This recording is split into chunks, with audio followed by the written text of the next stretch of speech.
আমি দুনিয়াতে আসছিলাম মিলাদুন নবী, বিদায় নিয়ে গেলাম ওয়াফাতুন নবী, উম্মতের জন্য উপহার রেখে গেলাম সিরাতুন নবী। সিরাতটারে যদি ধইরা রাখো, আমার সিরাত হলো কোরআন। আম্মা জান আয়েশা রাদিয়াল্লাহু আনহাকে সাহাবায়ে কেরাম জিজ্ঞাসা করলেন, নবীর সিরাত, নবীর আদর্শের বয়ান করেন। আম্মা জান আয়েশা রাদিয়াল্লাহু আনহা মাত্র 18 বছর বয়স। কত? 18 বছর বয়স। 6 বছরে নবীর সাথে বিবাহ হলো। 9 বছর বয়সে নবীর ঘরে আসলেন। 18 বছর বয়সে নবী বিদায় নিলেন। আম্মাজান নবীর ঘর করলেন কত বছর? কথা বলেন না কেন? মাত্র 9 বছর। 18 বছরে তো অনেকের বিয়েই হয় না। আম্মাজান আয়েশা মাত্র নবীর ঘর করলেন 9 বছর। এই 9 বছরের মধ্যে আল্লাহ তারে কি দান করলেন? আম্মাজান আয়েশা বলেন, নবীজির সোহবত থাকলাম 9 বছর, টোটাল বয়স আমার 18 বছর। আল্লাহ তাআলা রহমতের নবীর নেক দোয়ার কারণে আমাকে আল্লাহ এত জ্ঞান দান করেছেন। আমি আয়েশা 18 বছরের কন্যা, 18 বছরের নারী।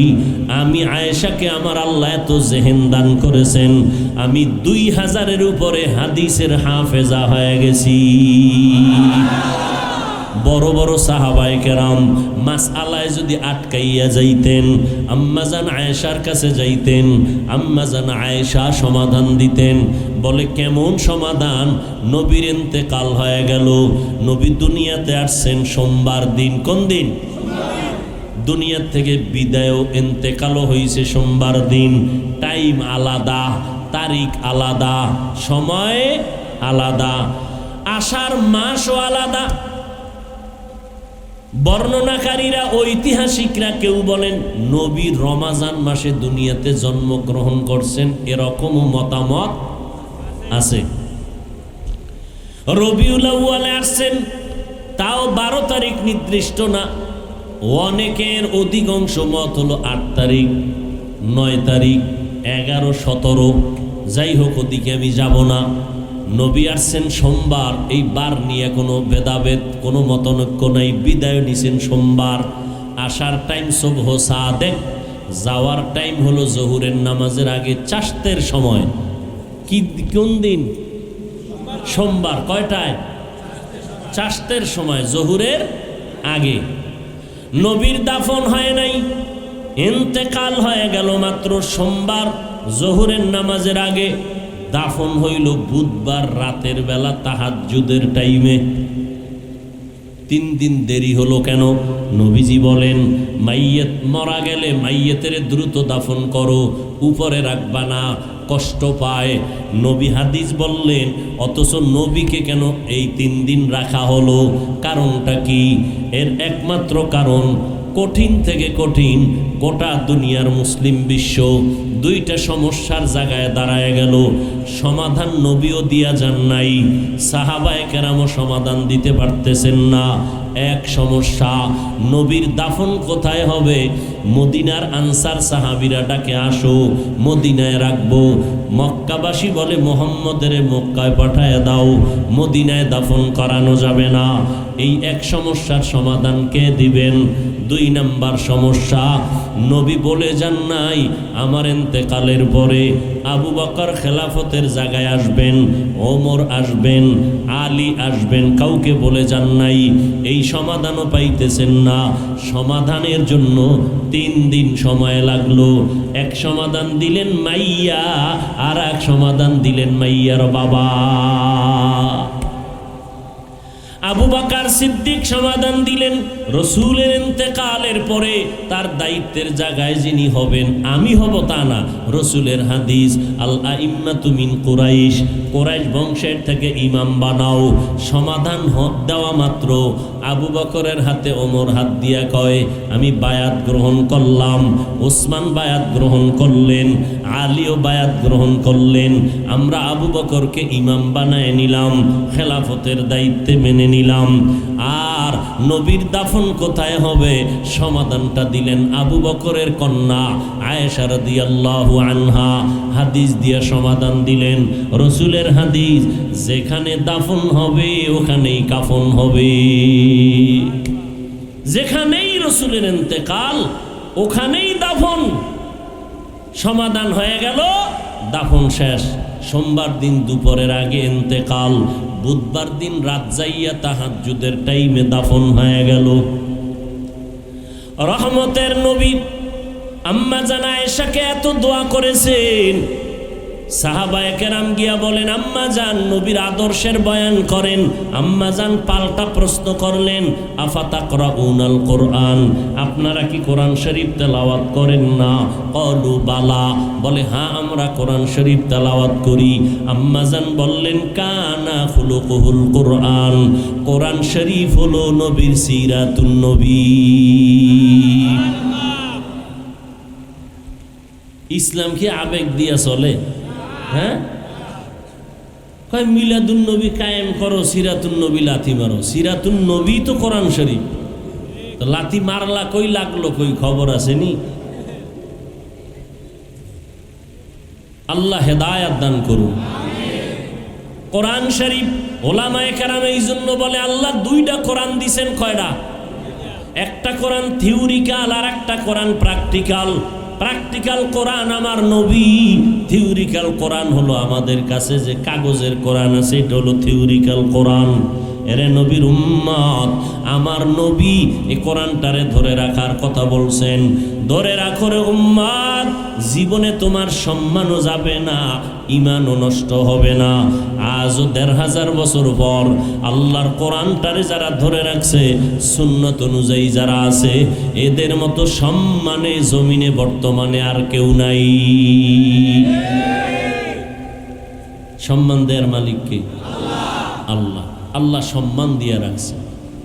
ভাইরা আমার, আমরা মানুষের পায়ে ধরে ধরে ধরে ধরে মানুষের বুঝাই, তাবলিগালারা বুঝায়, পীর সাহেবরা বুঝায়, জুমার দিন খতিব সাহেবরা বয়ান করে বুঝাইতে থাকেন। আমরা 12 মাস দৌড়াই, কই খানা কই ঘুম কোনো খবর নাই, দৌড়ের উপরেই আছি।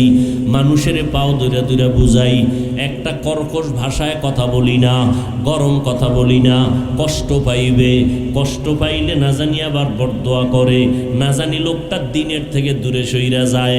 আল্লাহ পাক মুসা নবীরে কয় ফেরাউনের দাওয়াত দিতে যাও, তবে সাবধান, ফাকুলা লাহু কওলান লাইয়িনান লাআল্লাহু ইয়াতাযাক্কারু আও ইয়াখশা। হারুনের নিয়ে যাবা, আল্লাহ ভালো করে জানে এই ফেরাউনের বাচ্চা জীবনে কালেমা পড়বে না, আল্লাহ জানেননি। এরপরও কিন্তু মুসা নবীরে যাওয়ার সময় কয়, ও মুসা, হারুনেরও বুঝাইয়া বলো, ফেরাউনের কাছে দাওয়াত দিতে যাইয়া খবরদার কর্কশ ভাষা যেন উচ্চারণ না হয়, নরম নরম কথা দিয়া বুঝাইও। ফেরাউন্না দাওয়াত গ্রহণ করতেও পারে, নাও করতে পারে, হয়তো ভাবতে থাকবে, ইয়াযাক্কার আও ইয়াখশা, হয়তো ভয় অন্তরে আসবে, না হয় চিন্তা করবে মুসা কি কইল। নরম কথা অন্তরে ঢুকে যায় তাড়াতাড়ি এবং স্থায়ী হয়। গরম কথা ঢুকলেও তাড়াতাড়ি বের হয়ে যায়। আগুন গরম বেশিক্ষণ থাকে না, এক গ্লাস পানি গরম করলেন বাস্তব আবার ঠান্ডা হয়ে যাবে। এইবার মুসা নবীকে আল্লাহ এই বয়ান দিলেন, আমার নবী শ্রেষ্ঠ নবী, যার কোনো তুলনা নাই। রব্বুল আলামিন আমার নবীকে পর্যন্ত বললেন, ও নবী নরম কথা বলবেন, গরম কথা নয়। খবরদার আপনার অন্তরের মধ্যে মায়া জমাইয়া রাখবেন, অন্তর থেকে মায়া লাগায় কথা বলবেন। ওই কথা মানুষের অন্তরের মধ্যে আসর করবেনি। কি করবে না? একটা লোক অসুস্থ হইছে, এক বুজুর্গ আইছে, কোনো কবি এই কি কয় ঔষধে কাম হয় না, তো লাঠি একটা হাতে লইয়া, তসবি একটা হাতে নিয়া পুরা বডির মধ্যে ফুয়াইতেছে, ফু দিতেছে, ঝাড়তেছে। তো এক মহা MBBS FRCS FCPS এর বাবা বু আলী সিনা,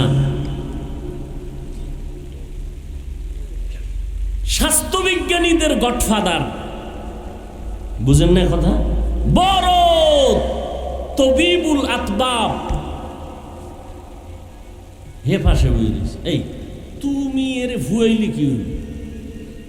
তুমি এরে ঝাড়লে ফু দিলে কি হবে? তুমি এটা বুঝদা না, তুমি ডাক্তার মানুষ। আমি বুঝদাম না মানি না, বুঝার ক্ষমতা নেই। ডাক্তার একটু চেতাচেতি করছে, তো হুজুর জবাব দিছে, তুমি একটা আস্তা গাধা। কি কি বলছে? গাধা। কারে কইছে? পৃথিবীর শ্রেষ্ঠ ডাক্তারদের মুরব্বী বু আলী সিনা। মাথা গরম হয়ে গেছে। আপনি বুজুর্গ না আর কিছু?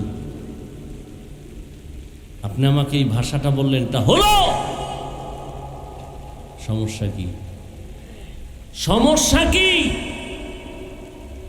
মুখ দিয়ে কথা বলছি, তোমার এত সমস্যাটা কি? আমার জবানে না কথা বলছি, তোমার সমস্যা কি? বলে কলিজা ছিদ্র হয়ে গেছে।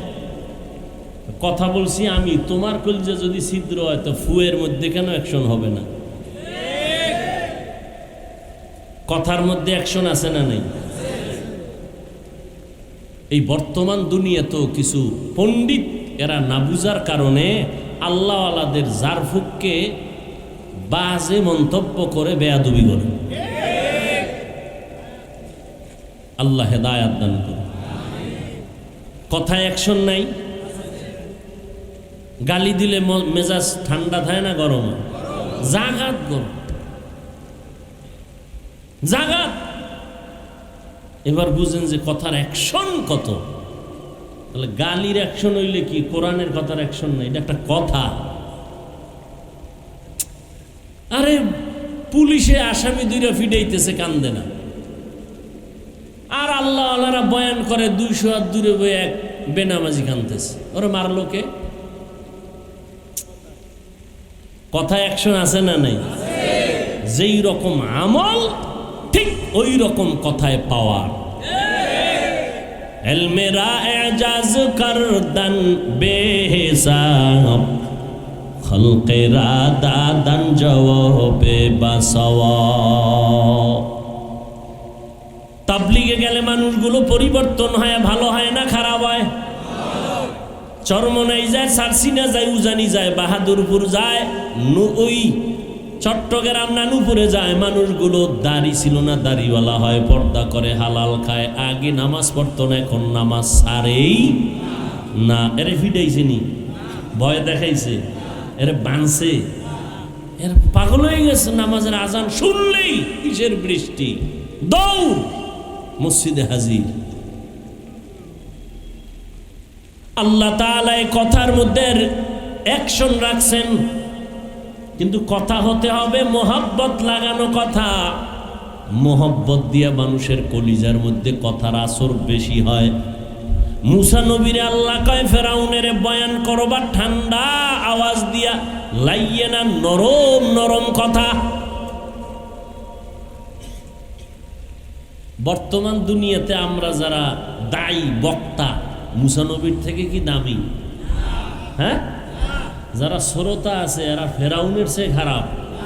তো গরম কথা বলার দরকার কি? মুসা নবী ফেরাউনেরে যাইতেছে দাওয়াত দিতে, আল্লাহ জানে এটা জীবনে কালেমা ভরবে না। এরপর আল্লাহ কথা কইও নরম। আল্লাহ জানছেন যে এটা জীবনেও আমারে মানবে না, তাহলে মুসা নবীর কওয়া দরকার ছিল না? কথা যদি কবি যায়, যদি না মানে জাগাত লাগাই দিবি। আল্লাহ জানেন ও কালেমা পড়বে না, এরপর আল্লাহ শিখায়, ও মুসা সাবধান, নরম কথা কইও, গরম না। বর্তমান দুনিয়ার বক্তারা কি মুসা নবীর থেকে বড় বক্তা? আর শ্রোতা যারা এরা ফেরাউনের চেয়ে খারাপ। তো এগুলোকে এত হামতাম কেন? কাটতে হালামু, মারিয়ে ফেলামু, ধরিয়ে ফেলামু, কথা বলাও যায় না, সওয়াও যায় না। কেন? একদল বাতেল টুপিওয়ালাদের কারণে। আমরা বুঝামু একরকম, বাতেলরা বুঝাইবে আর একরকম। তো গালি দিল, কথা কথা যে বলবে, কথা তো দিলের মধ্যে গিয়া কিছুটা কল্পনা জল্পনা হয়। হ্যাঁ, আল্লাহ সবাইকে বুঝার তৌফিক দান করেন। নরম কথায় যদি বেনামাজি নামাজি হয়, তো আমার গরমের দরকারটা কি? কি নরম কথায় যদি বেপর্দাওয়ালা পর্দা করে, তো আমার গরমের দরকার কি? আমি কি চাই এটা আগে নির্ণয় করতে হবে। আমি কি চাই? আমি যে ঢাকার থেকে দৌড়ে আসছি, পটুয়াখালী ঢুকবো, উম্মতে আমারে ডাকছে, কি এরা কি চায় আর আমি কি চাই? এরা আমাকে ডাকছে কেন? আমি গালি দিব ইয়া? হ্যাঁ, এরা ডাকছে কেন বৃষ্টির মধ্যে? না আওয়ামী লীগ, না বিএমপি, না কোনো দল, সব একাকার হয়ে এখানে সবাই সামান্য সময়ের জন্য আপন, কিন্তু কেউ আমার আসল না। আসল হলেন আমার আল্লাহ, আসল হলেন আমার রহমতের নবী সাইয়্যিদুল মুরসালিন রাহমাতুল লিল আলামিন। তিনি আমার আসল, তিনি আমার আপন। এই জমিনের মধ্যে আমার মা, আমার বাবা সামান্য সময়ের জন্য আপন, আসল কেউ না। আসল কে? আল্লাহ। আব্বা আম্মা আমারে খানা দেন নাই, আমার হায়াত দেন নাই, আমার যেটা বেশি জরুরি নিঃশ্বাস আনা নেওয়া করা, এটার শক্তি আমার আব্বা আম্মা দেন নাই। কে দিয়েছেন? সম্মান আমাকে আল্লাহ দিয়েছেন। আর এই সম্মান পাওয়ার পেছনে রহমতের নবীর আদর্শ। আমি যদি এখন প্যান্ট শার্ট টাই লাগায়, টুপি পাগড়ি জামা ফালাইয়া বয়ানে বসি, যারা প্যান্ট শার্ট টাইয়ের গোলামি করে তারা পর্যন্ত বলবে হাফিজ গোমরা হয়ে গেছে, ধ্বংস হয়ে গেছে। ঠিক নি? কারণটা কি? একটু চিন্তা করো, মদিনাওয়ালা নবীর পোশাকের মূল্য কত? আমি যদি এখন প্যান্ট শার্ট টাই পরে বলি অমুক জায়গায় এখন আমি ইমামতি করবো, এশার নামাজ পড়াবো, যারা প্যান্ট শার্ট টাইয়ের গোলামি করে তারাও বলবে এর পিছনে নামাজ পড়বো না। একটু চিন্তা করো মানুষ, নবীর সুন্নতি পোশাকের মূল্য কত? নবীর আদর্শের কারণে এত সম্মান, এতগুলো মানুষ এই জায়গায়, এত বৃষ্টি কাদা পানির মধ্যে 1000 টাকা করে দিব বইলা যদি কোনো কোটিপতি ডাকতেন মাইক লাগাইয়া, হয়তো বা এত মানুষ আসতো, কিন্তু এই জান্নাতি মানুষ একজনও আসতো না। সমাজের টাটকা সব গাঞ্জা করে লাইন দাঁড়াইতো, আমার 1000 দাও। কিন্তু এখানে টাকার জন্য কেউ আসে নাই, খানার জন্য আসে নাই। এতগুলো মানুষ নিয়ন্ত্রণের জন্য কোনো বাহিনীও নাই। এই মানুষগুলো কষ্টকে স্বীকার করে, এরপর মন ভরা আনন্দর ভিতরে আছে, কষ্ট নাই। ঠিক নেই? কষ্টের মধ্যে আনন্দ টাকা দিয়েও হয় না। এটা কেমনে সম্ভব? নিয়ন্ত্রণের জন্য কোনো বাহিনীও নাই। এগুলো কেমন করে সম্ভব? একমাত্র রহমাতুল লিল আলামিনের আদর্শের কারণেই সম্ভব। তুকু যাও সুন্নতে আহমদ কুজা বা মুহাম্মদ कैबुअद निस्बतरा मन अहब्बा सुन्नती कौले रसूल मजदाए काना माई हम कुन कबूल। নবীজির আদর্শের কারণে এত মূল্য, 1500 বছর পরেও এত সম্মান। কারণ নবী চ্যালেঞ্জ করে গেছেন, এই উম্মতেরা, আমি নবী দুনিয়া থেকে বিদায় নিয়ে চলে গেলাম। বিদায়টাকে ওয়াফাতুন নবী বলে। আমি আসছিলাম মিলাদুন নবী, রেখে গেলাম সিরাতুন নবী। আল্লাহুম্মা ইন্না নাসআলুকা রিযাকা ওয়াল জান্নাহ ওয়া নাউযু বিকা মিন সাখাতিকা ওয়ান নার। আয় আল্লাহ, আমরা গুনার বোঝা নিয়ে হাত তুলেছি। ওলামায়ে কেরাম, মুরব্বী, হাজী সাহেব, ব্যবসায়ী, চাকরিজীবী, ছাত্র ভাই, যুবক ভাই, পর্দার আড়ালের মা বোন সহ মেহেরবানি করে সবাইকে মাফ করে দেন। আয় আল্লাহ, বেশি বেশি আমলের জন্য কবুল করে নেন। শিরিক মুক্ত ঈমান আমলকে মজবুত করে দেন আল্লাহ। আয় আল্লাহ, ওলিয়া উলিয়াদের বন্ধু হওয়ার তৌফিক দান করেন। মা বাবার বাধ্যগত সন্তান বানায় দেন। সবার কামাই রুজিতে হালাল ভাবে বরকত বাড়ায় দেন। অভাবীদের অভাব দূর করে দেন। আয় আল্লাহ, সারা দুনিয়াবাসীকে মাফ করে দেন। বাংলাদেশ শান্তির দেশ বানায় দেন। মা বোনদের আবেদা বানায় দেন। সন্তানগুলো নেককার বানায় দেন। লেখাপড়া পরীক্ষার্থী যারা কামিয়াবি দান করেন। মাদ্রাসা মসজিদগুলো কবুল করে নেন। অন্যান্য শিক্ষা প্রতিষ্ঠান নবীর আদর্শের আদলে কবুল করে নেন। আয় আল্লাহ, সুন্নাতওয়ালা জিন্দেগি আমাদের দান করেন। আয় আল্লাহ, প্রত্যেকটা যুবকের হেদায়েতের দৌলত দান করেন। মোবাইলের গুনাহের থেকে হেফাজত করেন। আয় আল্লাহ, মেহেরবানি করে নবীজির রওজা বাইতুল্লাহ জিয়ারতের তৌফিক দান করেন। আমরা যারা হাত তুলেছি, আমাদের যাদের মা নাই, যাদের বাবা নাই, অন্ধকার কবর থেকে দোয়ার অপেক্ষায়, ও আল্লাহ, জানি না ময়দানে কারা ইয়াতীম, মা বলে ডাকতে পারে না, বাবা বলে ডাক দিতে পারে না। আয় আল্লাহ, গুনার কারণে দিলটা পাথর, চোখে পানিও নাই। মেহেরবানি করে সব কবরগুলো জান্নাতের বাগান বানায় দেন। যারা বেঁচে আছেন দীর্ঘ নেক হায়াত দান করেন। অসুস্থ যারা সুস্থতার নিয়ামত বাড়ায় দেন। আয় আল্লাহ, দিলের নেক আশা পূরণ করে দেন। আয় আল্লাহ, নবীজির মোহাব্বতে আমাদেরকে কবুল করে নেন। আয় আল্লাহ, মুখালেফের মুআফিক বানায় দেন। চলার পথে ইজ্জতের সাথে হেফাজত করেন।